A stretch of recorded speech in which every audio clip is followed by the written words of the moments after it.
Bonjour et bienvenue pour ce nouvel épisode de la série H.O. Le film d'aujourd'hui s'appelle Cimetière. Il est réalisé par Kevin Kulch et Denis Widmeyer. Il est sorti au cinéma le 10 avril 2019. Je l'ai vu au cinéma en version originale. Alors au départ, j'ai hésité à vous parler de ce film, mais j'ai trouvé que c'était intéressant de comparer les deux puisque je me souviens plutôt bien du premier, le Cimetière. Et commençons par le commencement pour expliquer ça. Donc Pet Sematary, dans sa version originale, est un remake ou une réadaptation du premier film Pet Sematary, voire même du livre de Stephen King, puisque oui, Cimetière est une adaptation d'un livre de Stephen King. Alors est-ce qu'il y a besoin de présenter Stephen King? Grand auteur de livres de science-fiction qui a eu énormément de succès, dont il y a eu beaucoup de films adaptés, que ça aille de Misery au Langolier en passant par It, qui dernièrement revient en force avec une adaptation tout à fait sympathique d'ailleurs, et qui va connaître une suite avec carrément Jessica Chastain et James McAvoy, donc au dire que ça continue et on n'a pas fini de voir des remakes, des reboots et des réadaptations des films et des différentes histoires de Stephen King. Mais Stephen King est vraiment un mec qui a eu énormément de succès, quasiment tous ses bouquins ont été adaptés au cinéma ou en téléfilm, beaucoup en téléfilm d'ailleurs, la première adaptation de Hit étant un téléfilm de plus de 4 heures, si je dis pas de bêtises, qui était coupé en 4 ou 5 morceaux, je dis n'importe quoi. J'ai jamais regardé à l'époque, mais c'est juste pour vous donner une échelle d'idées. Moi j'avais vu par exemple, il a d'autres livres qui s'appellent les Tommyknocker, les Langoliers, j'avais bien aimé, c'était quoi The Plague, je crois, la peste, non je sais plus comment il s'appelait celui-là. C'est une histoire assez dingue, assez biblique comme ça. Bref, je la parenthèse, qui était aussi en 3-4 épisodes d'une heure, des choses comme ça. Donc voilà, des téléfilms très lourds qui ont adapté un peu tout ce qu'a écrit notre bon vieux Stephen. Donc Stephen King, c'est pas demain la veille qu'on va arrêter d'avoir des adaptations. Et donc Cimetière a été un de ses grands succès, et notamment le film de 1989, réalisé par Mary Lambert, et qui avait été scénarisé par Stephen King, était resté dans les annales comme un film plutôt sympathique et qui avait eu une grosse cote de sympathie, notamment parce qu'il faisait partie des adaptations correctes de Stephen King. Il faut bien comprendre une chose, que je vais faire la version courte. Si vous voulez voir des analyses détaillées des adaptations de Stephen King de l'époque, vous allez sur la chaîne YouTube de That Guy with the Glasses, donc notre copain le Nostalgia Critique, et vous aurez des critiques vraiment en long, en large et en travers, avec images et tout ça, plutôt marrantes d'ailleurs pour la plupart, et qui critiquent beaucoup les adaptations de Stephen King, qui étaient pour la plupart assez pauvre et assez flemmarde. Même pour les années 80, ça restait quand même des adaptations par moments pas franchement, ils se cassaient pas franchement la tête. Hein. Alors le problème c'est que c'est souvent des histoires fantastiques, donc ça demande pas mal d'effets spéciaux, ce qui fait que tous les films n'ont pas reçu le budget d'aller au cinéma pour différentes raisons, parce que les studios y croyaient pas, parce que X ou Y raison, parce que Stephen King a parfois vendu un peu ses droits un peu vite, ou parce qu'il voulait absolument participer, et que c'était pas toujours une très bonne idée, puisqu'il n'était pas... Le cinéma c'est pas son truc, hein, c'est tout simplement un bon auteur qui a en tout cas trouvé énormément de succès, parce que j'ai jamais lu ses livres. Et de toute façon, je lis trop peu pour juger de ça, donc je ferme ma bouche. Mais tout ça pour dire, son cinéma a été adapté de manière enfin, ses livres ont été adaptés de manière très inégale, mais souvent dans des films plutôt moyens, qui ont mal vieilli. C'est des films lents, avec un rythme souvent très littéral. Les dialogues sont longs. Dans un livre, ça passe, mais dans un film, ça devient souvent très creux. Hit, c'est assez irregardable, c'est long et lent. Et il se trouve que dans les adaptations cinéma réussies, on a Misery qui est vraiment bien. Bon, j'avais beaucoup aimé, je sais pas, je l'ai pas revu depuis longtemps, mais je trouvais qu'il fonctionnait vraiment bien, qu'il mettait une sale tension. Avec Kathy Bates dans un rôle complètement fou, hein, qui est revenu que des années plus tard dans des rôles aussi psychos, si je dis pas de bêtises, dans la série American Horror Story au final. Bon, peu importe. Mais tout ça pour dire, on va essayer d'éviter les digressions aujourd'hui, d'en faire trop, je veux pas faire trop long comme speech, mais j'avais pas prévu de parler de Stephen King au départ, puis je me suis rendu compte qu'il faut quand même le mettre en place, ce contexte, sinon on va pas comprendre un peu ce que c'est que Cimetière pour le public en général. Toi qui ne connais pas cet univers, en l'occurrence, les réadaptations de Stephen King aux États-Unis, c'est important. Beaucoup de gens de mon âge ont connu ces films-là dans leur adolescence, dans leur enfance, et donc les voir rebooter, c'est viser ce public-là qui attend de revivre des craintes qu'ils ont eues. Il se trouve que It a très mal vieilli, mais c'est un film qui a traumatisé des générations de gens avec son fameux personnage du clown, dont j'ai oublié le nom, Pennywise, voilà. Donc voilà, donc faut revoir ces créatures-là réadaptées, forcément, il y a tout un public qui a envie, trentenaire, quarantenaire, voire plus, qui a envie de revoir ces films au cinéma. Donc c'est pas si étonnant de les voir revenir en force et d'essayer de retrouver un jeune public, hein. Toujours avec cette base, cet univers qui est très dense, et le fait que Stephen King ait beaucoup écrit. Alors pour faire la version courte de la critique du premier film Cimetière, Attendez, je vais peut-être faire, après cette mise en contexte, où je veux juste résumer en disant que grosso modo, c'est des adaptations. Les adaptations des livres de Stephen King sont très inégales. On a vraiment à boire et à manger, mais globalement, c'est plutôt mauvais. Ça a plutôt mal vieilli. Ça a eu du succès à l'époque, mais honnêtement, maintenant, c'est difficile à regarder. Ça a pris tous les scories des adaptations de Stephen King, hein, vraiment spécifiquement des années 80, des téléfilms, donc c'est souvent longuet. Il n'y avait pas beaucoup de moyens pour les effets spéciaux, en plus d'être dans une période où les effets spéciaux n'étaient pas forcément tip-top au cinéma, sur des films à petit ou à moyen budget. Donc ça donne des trucs vraiment assez irregardables. Il y a beaucoup d'effets spéciaux qui sont devenus nullissimes. Si vous voulez vous marrer un bon coup, matez les Langoliers, c'est à mourir de rire. Les effets spéciaux sont cramés, mais c'est violent, quoi. Et c'est un exemple parmi d'autres, hein. Il y en a vraiment plein de films. Ah, j'oublie La Nuit déchirée. J'oublie comment c'est, ça. Une histoire d'homme-chat qui bouffe des gens. C'est ridicule, c'est à mourir de rire. Je crois que ça, par contre, c'était un scénario original. Bref. Matez toutes les critiques de films de Nostalgia Critique sur la question. Je trouve qu'il a fait le tour de la question. Donc, grosso modo, pour faire court et arrêter de digresser, de prendre 10 ans, c'est des adaptations globalement assez mauvaises. Et donc, il y a eu cette première adaptation de Cimetière, mais même si c'est globalement assez mauvais, ça a marqué les esprits. Il y a tout un public qui a aimé ça, un public, je pense, plutôt adolescent, et qui aujourd'hui encore voue un certain culte à ces films-là. Donc Cimetière de 1989, dont je me souviens plutôt bien, je comprends qu'il ait marqué les esprits à l'époque. Quand j'étais gosse, je l'avais vu, ça m'avait plutôt fait flipper. Même si je reviendrai sur des effets qui m'avaient fait mourir de rire. Mais grosso modo, même quand j'étais gosse, hein, et pourtant j'étais très influençable, les films de peur me faisaient vraiment facilement peur, encore plus que maintenant, c'est vous dire. Et donc tout ça pour dire, c'est un film c'est un film mauvais. C'est un film qui a mal vieilli, qui a plein de défauts, qui avait certaines qualités, mais qui grosso modo est assez irregardable. Mais avant de faire c'est pas une comparaison, mais je vais parler de deux films en même temps, du film actuel et du film de l'époque. Je vous fais un pitch très court, je vais pas franchement développer, et je vais pas mal spoiler, donc je l'annonce tout de suite, ça va spoiler sale. Donc si vous avez vu ni l'un ni l'autre, attention, malheureusement, je vais vous spoiler les oreilles. Je pense pas que ce soit grave vu la qualité des deux films, je déflore déjà plus ou moins ma conclusion sur le film actuel, mais si vous voulez les découvrir par vous-même, évidemment, arrêtez la chronique maintenant, je pense, parce que je vais pas tarder à commencer à spoiler salement, et vous reviendrez écouter après, comme d'habitude, ça me fera vachement plaisir, et vous me direz ce que vous en avez pensé. Donc pour faire court sur le pitch, il s'agit d'une famille qui va s'installer en Nouvelle-Angleterre, dans la version originale, je ne sais plus pour le film de notre époque, je pense que c'est le cas. C'est une famille qui vivait en ville, et ils déménagent, toute la petite famille, donc maman, papa, le petit garçon et la petite fille, ou je crois que dans la version de 89, je crois qu'il y a juste un petit garçon, je crois pas qu'il y a de fille, et dans la version actuelle, il y a une fille qui est un peu plus âgée, et un petit garçon. Ils déménagent donc dans cette maison qu'ils ont achetée. Ils découvrent très vite que la maison est près d'un cimetière pour animaux, et que ce cimetière a des vertus un peu particulières, comme expliqué par un de leurs voisins qui est assez flippant, mais qui leur explique grosso modo que voilà, c'est un cimetière un peu particulier, les gens croient une certaine dévotion autour de ce cimetière. Je ferme la parenthèse. Et ils découvrent assez vite, et je vous dévoile rien, que quand on enterre une créature dans ce cimetière, elle revient à la vie, ce qui est le cas, puisqu'il y a un accident dans les deux films, il y a une voiture devant la maison, devant la propriété, une voie passante devant la maison où il y a des gros camions qui vont à 200 à l'heure, et donc c'est très dangereux. Évidemment, très vite, le chat se fait tuer, se fait écraser, c'est très dur pour les enfants, du coup le père décide d'aller enterrer le chat dans ce fameux cimetière. Dans la version originale, je ne sais plus s'il sait ce que ça fait, je crois que oui. Dans la version actuelle, non, il ne sait pas ce que ça fait, c'est le voisin qui l'emmène dans une séquence assez invraisemblable, mais j'y reviendrai. Et du coup, le chat revient, évidemment, il est maléfique, et à partir du moment où il y a un chat qui a été ressuscité, vous vous doutez bien qu'il va se passer des drames, et que dans la famille, il va falloir s'y ressusciter d'autres personnes. Je vais commencer à spoiler salement, désolé.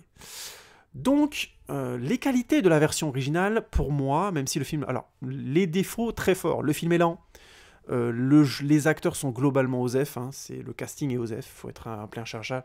L'acteur principal qui joue le papa a le charisme au niveau 0. Voilà, il faut appeler un chat. Donc, ce qui rend le film assez dingue, par moment. Ce qui n'est pas le cas du tout, je trouve, de la version originale, ou la version... excusez-moi, de 2019, où là, je trouve que le casting est très bien. Globalement, on a une vraie bonne équipe d'acteurs qui savent jouer, qui savent amener de l'émotion et de l'intensité, dans leur interprétation. Big up, hein, je trouve vraiment aux acteurs qui sont impliqués, que ce soit Jason Clarke, Amy Seimetz, John Lithgow et même les gamins, hein, que ce soit Jeté Lawrence, ou les enfants, les deux enfants qui sont Hugo Lavoie et Lucas Lavoie, qui jouent tous les deux le petit garçon qui s'appelle Gage. Tout le monde joue très bien et joue à fond. John Lithgow est à fond dedans. John Lithgow, grande figure des films de peur, notamment de Pulsion. Non, pas de Pulsion. De L'Esprit de Caïn, si vous l'avez jamais vu. Un film qui maintenant a très mal vieilli, si je dis pas de Brian De Palma, mais qui à l'époque avait pas mal marqué les esprits. John Lithgow, acteur qui a pas mal marqué l'histoire du cinéma et de la télévision, qui jouait notamment un rôle extraordinaire dans la saison 4 de la série Dexter, probablement la meilleure saison, en faisant le tueur de la Trinité. Excellente saison, excellentissime, je dirais probablement une des meilleures saisons, si ce n'est la meilleure de la série Dexter. Bref, acteur qu'on ne présente plus, j'ai envie de dire. Et Jason Clarke, qui pour moi est un peu une énigme, qui est vraiment un bon acteur, hein, qui a joué dans pas mal de films, dans des très gros blockbusters. Alors je sais pas pourquoi, des gros blockbusters du genre, il a joué le rôle de John Connor dans le dernier Terminator, là, pas celui qui va sortir, la nouvelle itération qui serait le vrai Terminator 3, bon je ferme la parenthèse parce que ça aussi c'est une blague, dans le Terminator, techniquement Terminator 5, si je dis pas de bêtises, ou 6, avec Emilia Clarke, si je dis pas de bêtises, et j'oublie le nom, c'était Terminator Genesis je crois, qui jouait donc, je spoil, désolé, un John Connor méchant. Bref, il a joué dans de très grosses licences, voilà, Jason Clarke. Et dans la plupart des films où je l'ai vu, il est bon. C'est vraiment un bon acteur. De là à dire qu'il a du charisme et que je le mettrais dans plusieurs films en tant qu'acteur principal, non, mais je trouve qu'il joue vraiment bien. On y croit, ces personnages. Il interprète ses personnages à fond, il est à fond dans le rôle, et c'est le cas de nouveau dans Pet Sematary. Le problème, c'est que le film est mal écrit. Du coup, le personnage devient incohérent, et ça met un gros coup dans la gueule à son interprétation, faut être honnête. Vraiment, mais je vais revenir là-dessus après. Mais en l'occurrence, je tiens à rendre ça à une des qualités principales du film, c'est l'interprétation des acteurs. Ils sont bons, ils sont présents, ils sont à fond. Tout le monde. Et ça, c'est une vraie qualité. Je ne connais pas les autres films des réalisateurs dont j'ai très peu parlé, Kevin Kulch et Denis Widmeyer, puisqu'ils ont fait essentiellement des films de peur de série B, et je les ai pas vus, donc je vais pas dire de bêtises. Je connais pas le scénariste non plus, ils ont essentiellement bossé sur le même type de choses, si je ne dis pas de bêtises. Donc je vais pas en parler plus que ça. Mais, pour faire court, ça reste de la mise en scène assez classique de films de peur de notre époque, qui résiste, je trouve, plutôt bien au fait de faire oui, voilà, juste pour la petite parenthèse sur le scénariste qui a écrit l'histoire de cette adaptation, qui s'appelle Matt Greenberg.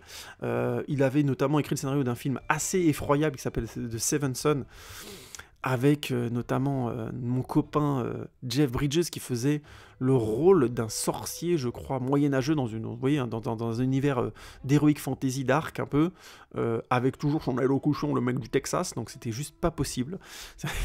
C'est un film qui a à mourir de rire quelque part, qui était raté, mais c'était impressionnant, et il a notamment écrit aussi Le Règne du Feu, qui pour le coup était pas mal comme scénario. Bref, un scénariste meilleur que ce que j'aurais cru, monsieur Matt Greenberg. Bref. Donc je lui ai un peu jeté la pierre, là. Par contre, il avait aussi écrit le scénario de Halloween 20 ans après, alors là, par contre, non. Bref, scénariste plutôt de films de genre, mais le Règne du Feu, c'était pas mal comme scénar, pour le coup. Bon, bref, il a fait des choses en dents de scie, mais ça fait un moment qu'il a pas fait un bon scénar, parce que le Règne du Feu, ça date quand même de 2002, excusez-moi. Et c'est pas le scénar de Cimetière, là, qui va, a priori, changer la donne. Sachant que le co-scénariste, c'est Jeff Buhler, qui lui aussi a essentiellement travaillé sur des films de peur, Midnight Meat Train, que je n'ai pas vu, la version américaine, il est en train d'écrire une nouvelle version de The Grudge, et j'ai pas vu les autres films qu'il a fait. Donc voilà, je peux pas trop en parler, mais ça veut pas dire que c'est pas une équipe qui, pour le coup, a accouché de quelque chose d'assez transcendant, soyons honnêtes. Je vais revenir donc, je trouve que c'est essentiellement la qualité de ce film de 2019, et on a de très bons effets spéciaux, notamment le chat mort est plutôt réussi, les différents personnages qui reviennent à la vie, c'est bien foutu, voilà, les effets spéciaux sont classe, on a une photographie plutôt jolie, mais assez désincarnée parce que le film, je pense, veut simplement se différencier de son original. Je trouve que le film fait une des écuelles les pires qu'on puisse avoir au cinéma. C'est un film qui est un remake et qui veut absolument dire qu'il n'est pas la même chose, mais qui en même temps a pas mieux à raconter. Ça m'amène du coup à vous reparler de Cimetière de 1989, puisque au-delà des effets spéciaux complètement pétés, cramés, trop vieux, et du casting de séries télé, feuilleton, encore pire, feuilleton américain des années 90. Alors là, ça fait très très mal. Et c'était vraiment pas bon, donc je suis obligé de le pointer. Le film avait deux grosses qualités dans son écriture. La première, c'est qu'il acceptait complètement son parti pris d'avoir des personnages qui revenaient à la vie et de jouer complètement là-dessus son film, en complexifiant du coup sa narration, avec un élément tout simple que le film actuel de 2019 a choisi d'enlever et qui, à mon avis, a enlevé énormément de tension à la narration. C'est que dans le film de 89, le père se rend vite compte, quand le chat revient, qu'il est démoniaque. Je crois qu'il griffe le gamin, ou qu'il est très agressif, et du coup il se dit, bon, je vais m'en débarrasser, et il décide de le piquer, ce qui tue le chat. Ça le retue, c'est-à-dire le chat revient, et il le retue. C'est-à-dire avec une picouse de je ne sais pas quoi, tu le tues définitivement. Ça a l'air con, et on pourrait croire que ça enlève de la tension, puisque dans le film de 2019, on a un chat assez démoniaque, et on a plutôt l'impression inverse que quand les morts reviennent, il n'y a plus moyen de les tuer. En tout cas, je trouve que le film ne laisse aucun doute là-dessus, mais j'y reviendrai après. Dans le film de 89, puisqu'il peut les tuer, par définition, il peut réparer la situation si ça part en vrille. Et c'est pour ça que quand, spoiler, son fils se fait écraser par un camion, alors dans le film c'est assez drôle, puisque il se fait au minimum rentrer dedans par un camion, et au final, quand les personnages reviennent à la vie, ils ont été enterrés dans l'état où ils étaient. Hein. Donc, à mon avis, il aurait ramené une pizza, hein, il aurait jamais ramené un gosse en état de marché, mais peu importe. Hein. Ça, c'est les côtés très cool des films des années 90, ça passe crème, comme on dit. Tout ça pour dire, quand il le ramène, il a la possibilité, il a toujours au fond de sa tête, et le spectateur aussi, qu'il peut retuer son enfant si ça part en vrille. Et ça part en vrille, je suis désolé, je spoil de tous les côtés, désolé les amis, mais il est obligé à un moment donné, il tue son fils, donc le fils revient, il est démoniaque, il tue son voisin dans une séquence qui est assez géniale, où il coupe un tendon, qui est un plan assez classe, qui avait fait pas mal, qui avait fait pas mal crisser des dents, hein, à l'époque c'était un truc qui faisait, on se disait mon dieu ça fait mal, il coupe le tendon de son vieux voisin en se cachant sous le lit, donc je sais plus si c'est son grand-père ou si c'est juste le voisin comme dans la version de 2019, parce que dans 2019 c'est qu'un voisin, je ne sais plus, j'ai pas envie de dire de bêtises, et tout ça pour dire, il fait ça, il tue le gars, et donc le père retue son enfant, ce qui est une très belle scène, notamment une très belle scène parce que quand les personnages reviennent encore, deuxième grande idée et très bonne idée du film original de 89, c'est que quand les gens reviennent, ils sont démoniaques, ils sont violents, mais il y a une part d'eux qui est toujours là. Donc le père à un moment donné se pose devant l'enfant là qui est devenu démoniaque, qui vient de tuer le vieux là, le voisin ou le grand-père, je sais plus. Il lui dit de venir en lui disant viens dans mes bras chérie, et le gamin le fait, il vient dans ses bras. Il y a quelque chose de la filialité qui est resté, et c'est ça qui est très fort. Et il le pique en le serrant dans ses bras. C'est une séquence qui, dans l'idée, est très belle. Encore une fois, la mise en scène est un peu molle, et le jeu d'acteur pas terrible. Mais l'idée de la séquence est vachement bien. Ça, c'était une super séquence. C'était une chips. C'était un truc qu'il fallait garder. Je suis désolé de le dire, mais c'était évident pour moi que ça, c'est le genre de séquence qui est ambiguë émotionnellement, et qui devait être là, mais... Revenons donc, faisons du ping-pong vers ce film de 2019. À partir du moment où on décide qu'on va pas faire tuer le chat par le père, alors que le chat est visiblement pas bien, il griffe la gamine, hein. Il revient, en fait il est plus pote avec la gamine qu'avec le fils. Je reviens donc sur la version de 2019 où ils ont 2 enfants et pas 1. Mais je vais revenir là-dessus, c'est encore un des gros défauts du film de 2019. Qui a voulu faire croire qu'il avait des couilles, mais qu'en fait il a pas de couilles, encore moins que celui de 89. Mais je vais revenir là-dessus, Ouais, c'est rare que je sois virulent, mais là quand même, à force de faire la critique, ça monte. Désolé, excusez-moi. On rigolera plus une prochaine fois. En l'occurrence, le chat revient, il est agressif, il pue, enfin bon, il y a plein d'effets qui font que je reviendrai là-dessus après, parce que ça aussi c'est complètement débile, mais peu importe. Et la fille le veut plus dans sa chambre et tout ça, mais le père décide de pas le retuer, l'histoire avance, et donc le chat est là jusqu'à la fin de l'histoire. Ça veut dire que le père, par définition, pense qu'il peut pas tuer le chat, ou tout du moins il essaie même pas, donc il en sait rien. Ce qui veut dire que quand le père choisit, dans la deuxième partie du film, de faire revivre, attention spoiler, la fille, puisque oui, c'est la fille qui se fait tuer, et pas le fils, et pas le bébé, et ben, techniquement, il pense la ramener à la vie pour l'éternité. Enfin, vous voyez ce que je veux dire, c'est pas du tout le même délire. C'est pour ça que, à mon avis, ça me permet d'aller vers un gros problème du film, c'est que quand la menace des gens morts, qui d'un seul coup accélère sur la fin du film, et que tout le monde, attention spoiler, tout le monde revient à la vie, donc la mère se fait tuer par la fille et revient, le père se fait tuer par la mère et revient, et qu'ils vont chercher le fils pour former leur joyeuse famille de morts vivants, bah, par définition, on n'a aucune tension réelle dans cette partie du film. Il peut pas tuer, visiblement il peut pas les tuer, donc une fois qu'il les a fait revenir, c'est trop tard. Il essaie de les retuer, mais comme on n'a pas eu confirmation avant que ça peut marcher, je ne vois pas en quoi, ou alors j'ai raté un truc, hein, on peut croire qu'il va s'en sortir. Tu les as ramenés à la vie, c'est des morts vivants maintenant, tu peux toujours essayer de les tuer, ils vont revenir sans arrêt. On n'a pas eu confirmation que c'est le cas. Ou alors, on a vu le film de 89. Vous commencez à me voir venir. Le film de 2019 se construit complètement comme une sorte de radiographie du film de 89, mais en disant oui mais ça me plaît pas, ça me plaît, ah ça on va aller plus loin parce que c'était un peu des tapettes en 89. Et du coup on obtient un film qui est très vite inconsistant. Alors, non, ce que je dis est faux, qui devient inconsistant. Parce que sur une des qualités que j'ai trouvées du film de 2019, c'est que je trouvais que la tension et la mise en place du rapport au cimetière est plutôt pas mal et se construit en montant en crescendo. Mais c'est complètement massacré par la dernière partie du film. Et donc je reviens vers un autre point où je suis obligé de comparer les deux films pour dire à quel point c'est stupide.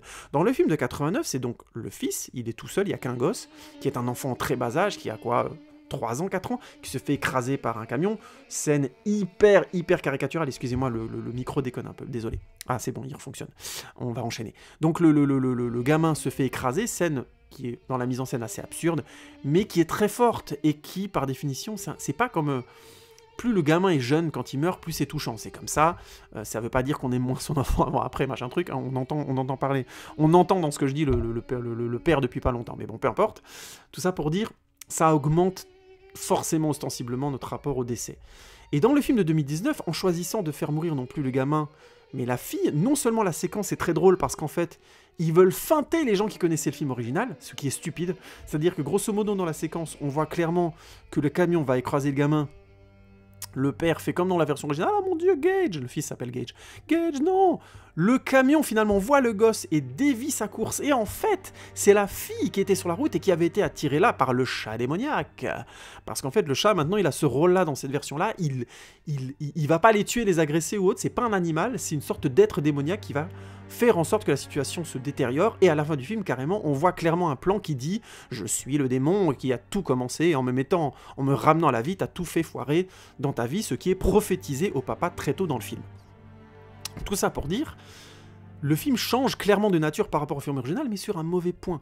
Donc, le fait de feinter le spectateur en disant « Oui, c'est le gamin, non, c'est la fille », ça pourrait être vu comme une bonne feinte, mais c'est trop évidemment un contre-pied par rapport au film de 89 pour que je puisse prendre ça au sérieux. Notamment parce qu'au final, le film en fait quelque chose de moins intéressant. Encore une fois, dans le film original, en tuant le fils, très jeune, non seulement c'est plus touchant, mais quand il le ramène à la vie et qu'il a cette séquence ensuite très belle, on a un très beau setup payoff. Le fils meurt, trop jeune, c'est trop dur pour la mère, c'est trop dur pour le père, le père est obligé de l'emmener au cimetière, il peut pas résister au fait de ramener son gosse, c'est logique. Le film était mal foutu, mal écrit, et enfin le film était plutôt bien écrit, excusez-moi, en 89, mais il était mal mis en scène, et les acteurs étaient des huîtres, mais la situation était claire, on comprenait pourquoi il pouvait pas, dans cette situation, rester là et ne pas essayer de ramener son fils, sachant qu'il pouvait mettre fin à la situation quand il le voulait. C'est très important. Le père ne devient pas débile, il est face à une situation qui a un tel dilemme moral qu'il est obligé à un moment d'essayer, au moins d'essayer. Vous voyez ce que je veux dire?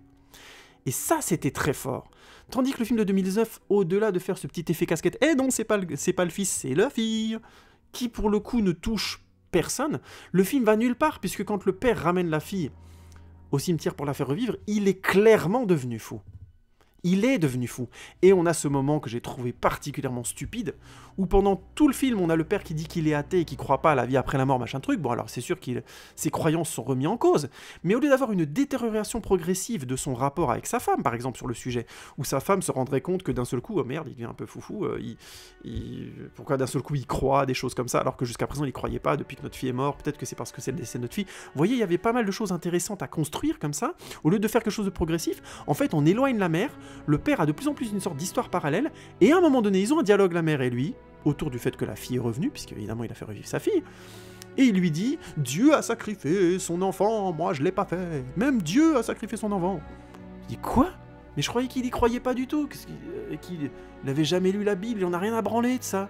Alors pourquoi ça deviendrait d'un coup un enjeu? Genre le mec il devient fou, en fait il était médecin, un médecin qui veut sauver les gens, et d'un seul coup, au lieu d'être un médecin, donc un médecin qui devient fou, genre par exemple comme dans un film comme Réanimator, hein, j'ai pas d'autres exemples en tête. Réanimator, c'est des vieux films je crois que c'était réalisé par Brian Yuzna, si je dis pas de bêtises.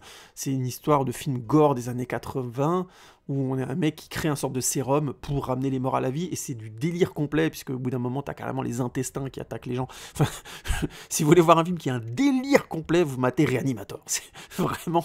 C'est à mourir de rire tellement ça va dans le what the fuck. Mais le personnage principal est donc un médecin qui est devenu fou, un scientifique, et qui, à force de vouloir combattre la mort, y est arrivé, et quand ça délire et que les créatures qui ramènent à la vie deviennent des dangers, des monstres, ainsi de suite, il continue parce que il est complètement fou. Et le film allait jusqu'au bout de ça, mais c'était un scientifique qui voyait sa pensée de sauver les gens détériorée, et ça collait beaucoup mieux à l'écriture de 2019. Mais comme en 2019, il ne savait pas ce qu'il voulait raconter, il nous pond un mec qui, d'un seul coup, c'est vraiment une ligne de phrase, te dit, en fait, il se prend pour Dieu. Il se prend pour Dieu, et c'est d'un point de vue biblique en plus, c'est même pas d'un point de vue scientifique ou de médecin. C'est pas le mec qui va dire « j'ai découvert comment ramener les gens à la vie, j'ai outrepassé la science », vous voyez? Ça, j'aurais pu y croire. Mais non, c'est juste le mec, il dit à sa femme, au bout d'un moment, il pète les plombs « Dieu a sacrifié son enfant, et pas moi, même Dieu l'avait fait ». Et ça tombe de nulle part, je suis désolé, ça tombe de nulle part. Vous voyez ce que je veux dire? Plantage, mais alors plantage, cas d'école du plantage, là je suis obligé de le dire. Excusez-moi de m'être emporté, mais là, faut quand même dire les choses à un moment donné, quand il y a des choses aussi graves qui se passent dans la vie, il faut être virulent. Oui, c'est vrai que quand je parle de cinéma, je m'emporte assez facilement, minéral. Bon, peu importe, avançons sur la situation, je voulais pas faire aussi long comme podcast, donc on va y aller. Tout ça pour dire, on se retrouve face à un film de 2019 très mal écrit, et du coup la dernière phase du film, qui dans le film de 89 était plutôt réussie, honnêtement, puisque... je ne sais plus exactement comment, je crois que le gamin tue sa mère, ou je sais plus exactement comment ça se passe, mais la femme meurt, et donc le père est désespéré à la fin du film, il a perdu son enfant, parce qu'il a essayé de le ramener à la vie, tout est parti en vrille, il ramène sa femme par désespoir dans le fameux cimetière, elle revient à la maison, et le dernier plan du film c'est elle l'embrasse, et elle sort un couteau, et générique. Je reviendrai après sur le générique et sur le fait aussi bien en 89 qu'en 2019, c'est complètement con. Je reviendrai là-dessus. Quand le générique commence, il y a une musique, je vais vous en parler après. Tout ça pour dire, fin logique et détérioration logique de la situation, écriture cohérente. Encore une fois, la mise en scène est molle, c'est pas terrible en termes de peur, il y a une certaine tension parce que ça prend son temps, mais c'est quand même mou et les acteurs sont pas terribles, du coup ça fonctionne pas des masses, mais c'est logique et c'est plutôt bien écrit. En 2019, on a une meilleure réalisation. Encore une fois, l'ambiance est plutôt sympa dans la première partie du film, mais comme c'est creux et que c'est incohérent, la dernière partie où donc la fille revient à la vie et qu'elle commence évidemment à péter les plombs, c'est elle qui tue le voisin à coups de couteau dans une séquence assez froide comme ça, c'est plutôt pas mal. Elle plante comme ça John Lithgow, c'est plutôt bien fait. Plutôt belle séquence, et la gamine joue bien puisque c'est un cadavre qu'on ramène à la vie, donc elle a un œil comme ça qui est à demi fermé, c'est pas mal. Ils ont cherché à trouver le petit détail qui fait flipper en n'allant pas forcément vers du gore facile, c'est plutôt pas mal. Et donc quand elle s'en prend à la famille, machin, notamment le meurtre de la mère, puisqu'elle tue la mère, aurait pu être une super séquence, puisqu'elle lui plante un couteau comme ça, elle lui dit voilà, maintenant vous allez tous venir avec moi, machin, blablabla. Donc on comprend que l'envie du démon qui prend possession d'eux est essentiellement de jouer sur un dernier sentiment, ou je sais pas si c'est vraiment encore... En fait, c'est difficile à dire dans la version 2019 si c'est vraiment... Il reste une part de leur personnalité dans la personne. Ça, honnêtement, je pense pas. Ça a l'air vraiment d'être un démon qui prend possession, et après, dès qu'il prend possession, il essaie de prendre possession de toute la famille, une fois que ça a commencé, comme c'est vendu dans le film très très vite par ce spectre, mais je reviendrai là sur la question du spectre après, avant de conclure. Qui est dans les deux films, je reviendrai là-dessus. Tout ça pour dire, on se retrouve avec des meurtres plutôt sadiques, mais quelque chose d'incohérent. Elle peut pas être tuée. Je comprends pas comment quelqu'un qui a pas vu le film de 89 peut se dire, ils vont s'en sortir en la tuant, puisqu'a priori, il a ramené quelqu'un à la vie, c'est un mort-vivant, enfin, elle peut pas être tuée. Et même si on y croit, c'est creux, parce qu'on se dit, bah, d'accord, maintenant il doit la tuer, et en final, le film finit sur... Ils n'y arrivent pas, la mère se fait tuer, la fille arrive à ramener la mère au cimetière, relativement vite d'ailleurs, mais je reviendrai sur les questions de topographie après. C'est encore une critique, je suis obligé d'être cinglant sur le film là-dessus, parce que c'est vraiment stupide, et c'est encore des grosses erreurs d'écriture. Hein. La mère revient à la vie, tue le père, et donc le père avait laissé le fils dans la voiture en lui disant « reste là, on revient », et quand en fait ils reviennent tous les trois, en fait c'est tous les trois des spectres, Et on a ce fameux plan où t'as le chat qui monte sur la voiture, et ça finit sur le bruit le bruit des portières de la voiture qui s'ouvrent avec le gamin dans la voiture. Donc la fin de vie du gamin est quelque part plus cruelle que dans le film, puisqu'il va être tué par sa famille qui est devenue des spectres, machin. Mais c'est moins bien amené, moins bien mis en scène, du coup ça se veut badass, ça veut faire le malin en disant ouais, nous ça finit encore plus mal, ils sont tous possédés, machin, blablabla. Alors que c'est mal développé, du coup, à quoi ça sert? Si ça avait été amené comme quelque chose de désespéré, encore une fois, je vous renvoie à ma critique de Bird Box pour voir un peu ce qu'est une détérioration progressive intelligente de la situation. Là, c'est mal amené, et encore une fois, le personnage est au départ un scientifique athée qui devient au final un croyant, qui devient fou et croyant, enfin, vous voyez ce que je veux dire, quoi. Trajet complètement absurde, qui tient pas la route 2 secondes. Et du coup, la dernière partie du film est creuse. Elle est pas assez longue pour mettre de la tension, il n'y a pas assez de croisement de tension réel, puisque vous avez un croisement de tension génial. Votre fille est devenue démoniaque. Elle pourchasse votre femme dans la maison, mais vous avez un gamin en bas âge que vous êtes obligé de garder.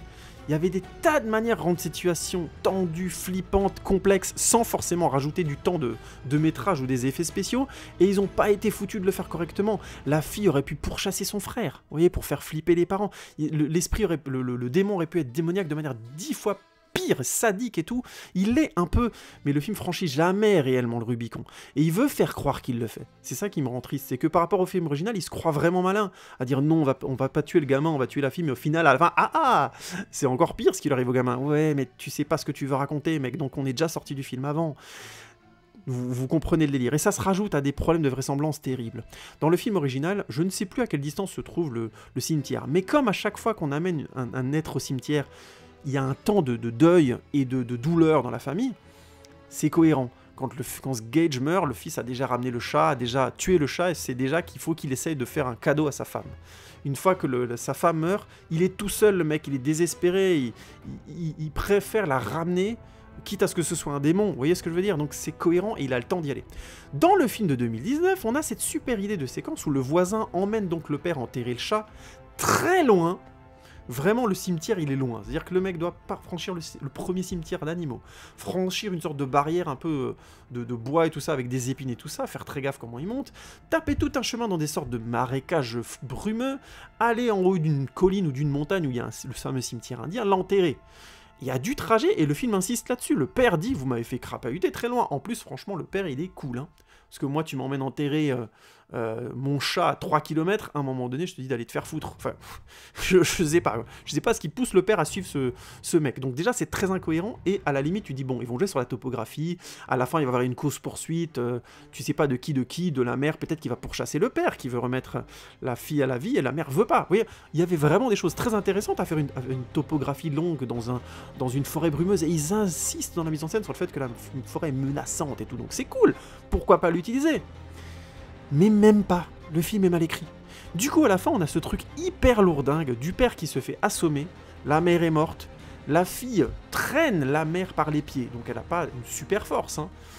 Donc la fille zombie, hein, évidemment, traîne la mère par les pieds. Elle a le temps de traîner la mère jusque tout là-bas, là, dans cette topographie immense sur laquelle le film insiste, donc personne n'a pu rater qu'elle a besoin au moins de 2-3 heures de marche pour aller au cimetière. Et ben non, le père se réveille, tu sens bien qu'il s'est pas réveillé 3 heures plus tard, hein. Il se réveille genre 10 minutes, un quart d'heure après, maximum. Il fout son fils dans la voiture. Donc déjà, c'est un choix très discutable, mais bon, imaginons. Il court après. La fille la rattrape, ils se battent dans le cimetière. Donc en fait, en 20 minutes, il l'a rattrapé, alors que le film insistait au début sur le fait que c'était très long d'y aller, et qu'il fallait attendre que la personne revienne à la vie. C'est pas genre, elle revient en 2 minutes. Tu l'enterres, elle revient, genre... Ça met visiblement 2-3 heures minimum à ce qu'ils reviennent. Le temps que tu tapes la marche jusqu'à chez toi, donc voilà, ta grosse demi-heure, 40 minutes, t'as encore à attendre chez toi.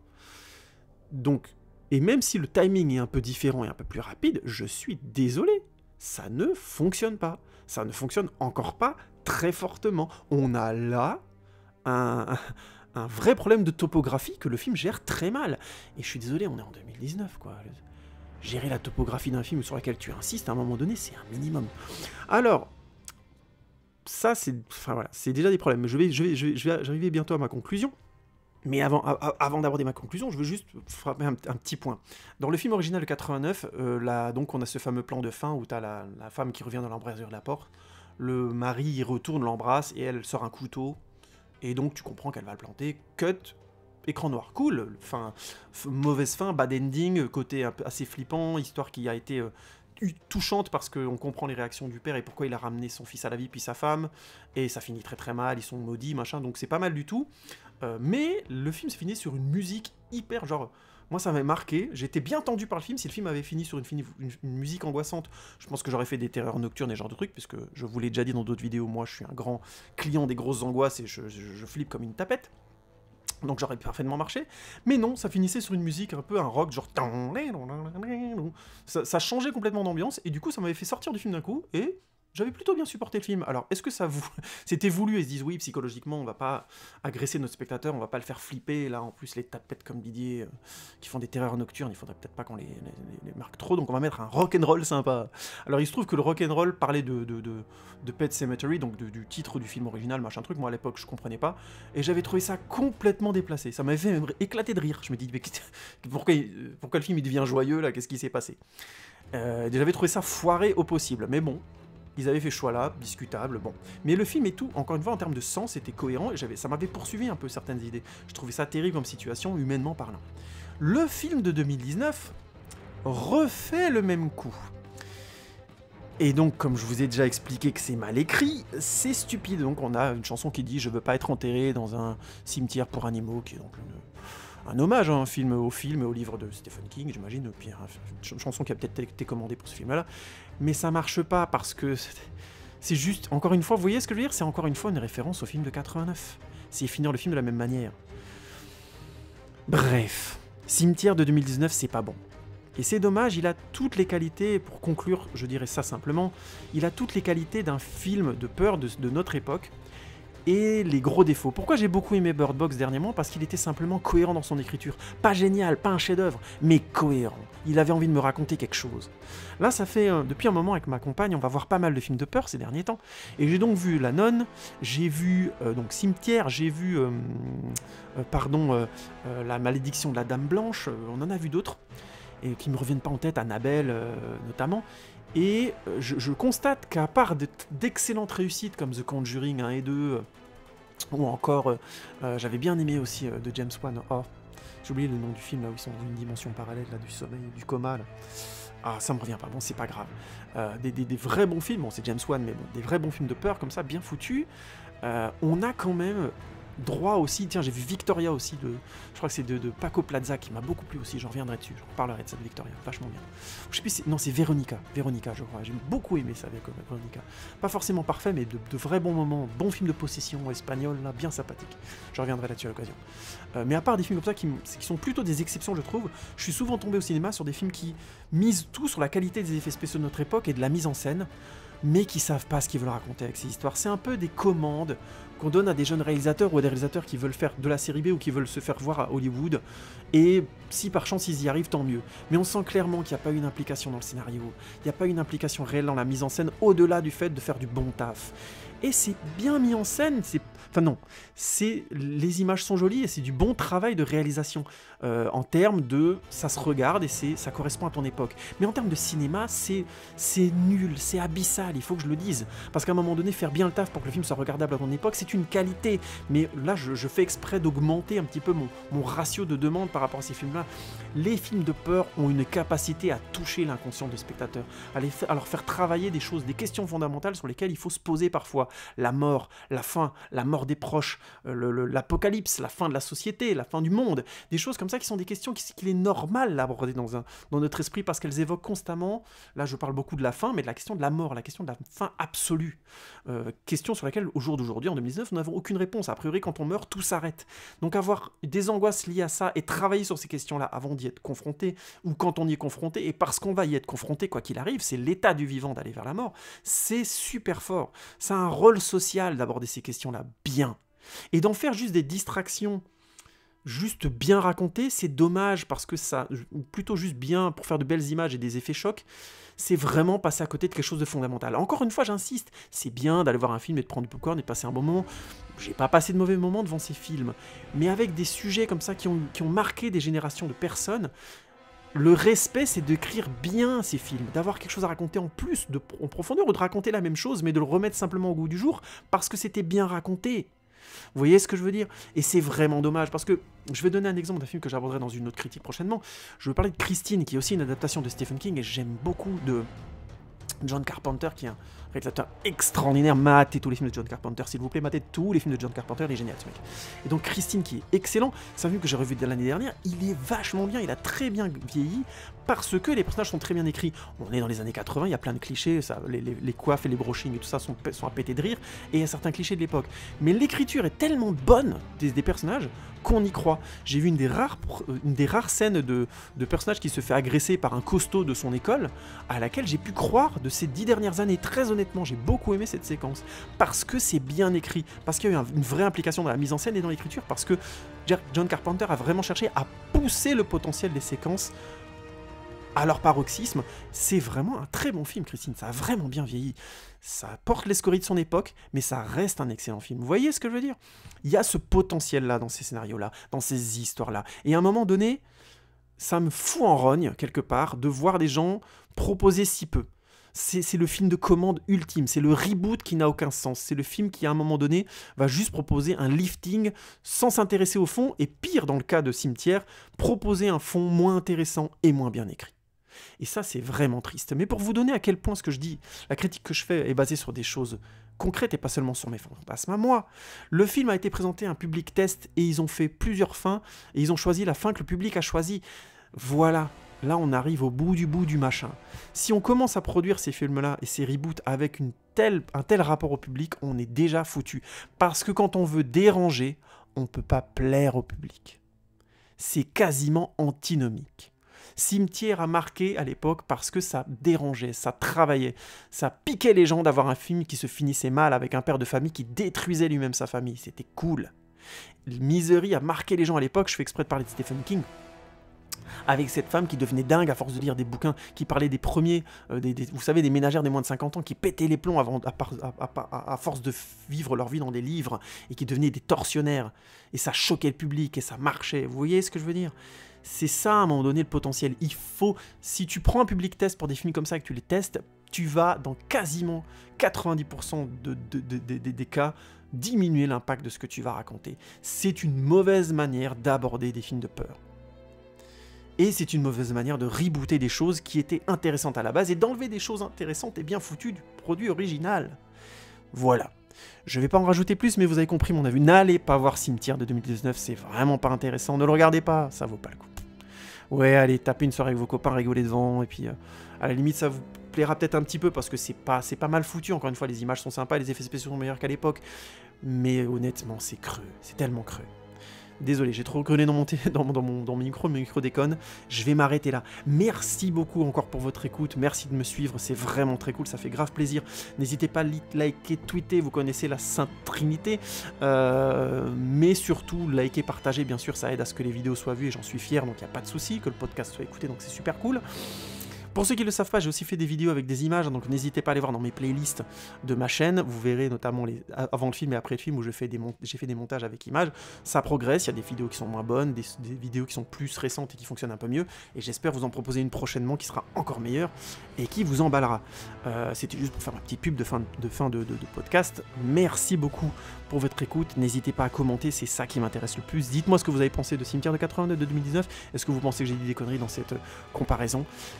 Et encore une fois, merci beaucoup les amis. On se retrouve bientôt pour un nouvel épisode de HO. Ciao ciao les amis.